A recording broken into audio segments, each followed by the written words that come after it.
Hi everyone, welcome to the video. जब भी हमारे घरों में ह्यूमन बेबी आने वाला होता है तो बहुत सारे डिस्कशंस होते हैं, जैसे लड़का होगा या लड़की। अगर लड़का होगा तो उसके लिए क्या किया जाएगा, लड़की होगी तो उसके लिए हम क्या करने वाले हैं। उसी तरीके से जब भी आप पहली बार अपने घर में एक डॉग लेकर के आने वाले होते हैं तो ये क्वेश्चन बहुत ज़्यादा बार पूछा जाता है कि क्या हमें मेल डॉग लेकर के आना चाहिए या फीमेल डॉग। इसी के लिए बहुत सारे पॉइंटर्स पे डिस्कशन किया जाता है और उन पॉइंटर्स पे डिस्कशन के साथ साथ काफ़ी आर्ग्यूमेंट्स भी होते हैं। तो मैंने सोचा आज के इस वीडियो के अंदर क्यों ना 4 से 5 ऐसे पॉइंटर्स को डिस्कस किया जाए जहां पर या जिनको सुनने के बाद आप लोगों को डिसाइड करना थोड़ा सा इजी हो जाएगा कि एग्जैक्टली आपको मेल डॉग लाना है या फीमेल डॉग। इन पॉइंटर्स पे डिस्कशन थोड़ा सा डिफिकल्ट है, इसलिए आज मुझे खुद भी नोट्स बना करके आप लोगों के सामने आना पड़ा। सबसे पहला पॉइंट है एनर्जी लेवल्स।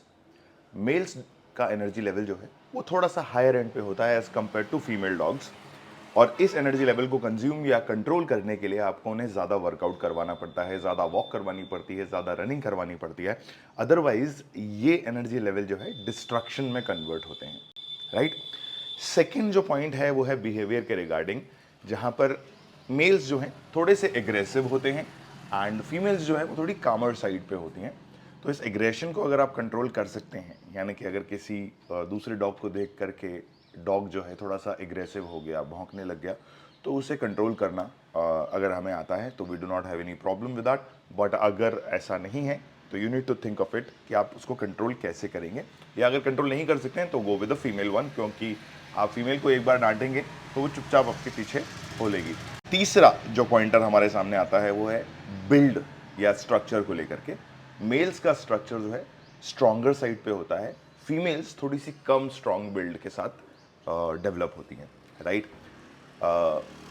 ऑब्वियसली यहाँ पर डिफर कर सकती है चीज़ें आपकी डाइट के ऊपर जो आप थ्रू आउट दे रहे हैं, लेकिन स्ट्रॉन्ग बिल्ड से मेरा मतलब है उनको कंट्रोल करना थोड़ा सा मुश्किल होता है when you are walking with them, है ना।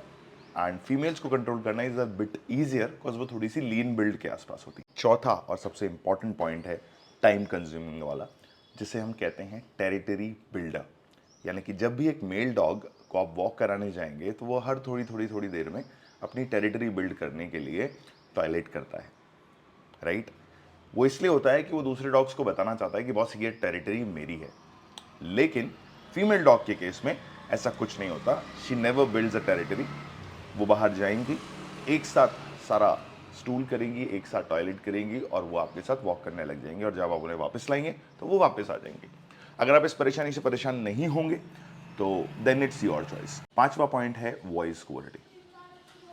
जब भी डॉग भौंकेगा तो आपको कई बार उसकी आवाज़ चुभती है, right. Majority of the male dogs के अंदर आपको हैवी वॉइस देखने को मिलेगा एंड फीमेल्स का वॉइस जो है थोड़ा सा श्रिलिंग वॉइस होता है, यानी कि थोड़ा कानों में चुभता ज़्यादा है, राइट। तो आपके आस पड़ोसी थोड़े से परेशान हो सकते हैं। Let's imagine you are a new parent. आपके घर में एक ह्यूमन बेबी है जो कि 6 महीने की उम्र से कम है, and at the same time you are planning कि हम एक डॉग पपी ले आते हैं। तो प्लीज़ ऐसा मत कीजिएगा, आप दोनों को जो है प्रॉपर अटेंशन नहीं दे पाएंगे। What I would suggest is कि आपका जो ह्यूमन बेबी है वो 1 डेढ़ साल 2 साल के आसपास हो जाए, उसके बाद you can plan to bring a dog puppy home, ठीक है। तब तक वो बच्चा भी थोड़ा समझने लग जाएगा। अगर आपके पास ऑलरेडी एक डॉग है या आप एक पपी लेकर के आ चुके हैं, उसके बाद ह्यूमन बेबी घर में आ रहा है, तो कोई इशू है नहीं, है ना। क्योंकि वो जो डॉग है वो ऑब्वियसली छोटा है, तो आप उसको कहीं बाहर छोड़ नहीं सकते हो। बट अगेन थोड़ा सा ध्यान आप लोगों को दोनों का ज़्यादा रखना पड़ेगा। What I would suggest is कि अगर बच्चा 3 से 4 साल का है तो आप एक डॉग पपी को इंट्रोड्यूस कर सकते हैं घर में, बट वहाँ पर आपको थोड़ा सा डॉग पपी का ध्यान रखना पड़ेगा, क्योंकि जो ह्यूमन बेबी है वो उसको इल ट्रीट ना करे या उसको जो है मारे पीटे ना, वो थोड़ा सा हमें ध्यान रखना पड़ेगा। क्योंकि बच्चों के लिए अगर एक पपी घर में आता है तो वो एक टॉय की तरह ही होता है, तो वहाँ थोड़ा सा हमें मैनेज करके चलना पड़ेगा। अगर आपके घर में एजेड लोग हैं तो definitely dogs could be a plus point for this, because उनका जो ध्यान है वो उस बच्चे में लगा रहेगा, तो वहाँ पर टाइम कंजम्पशन जो है उन लोग का बहुत ईजिली हो जाएगा। तो आई होप ये सारी चीज़ें, ये सारे पॉइंट्स आप लोगों को समझ में आए हो दोस्तों। और अब काफ़ी हद तक क्लियर हो गया होगा कि आप लोगों ने मेल डॉग लेकर के आना है या फीमेल डॉग। सो ऐसे ही किसी एक और वीडियो के साथ मैं आप लोगों के सामने फिर से आऊँगा। Thank you so much for watching the video. Bye bye everyone.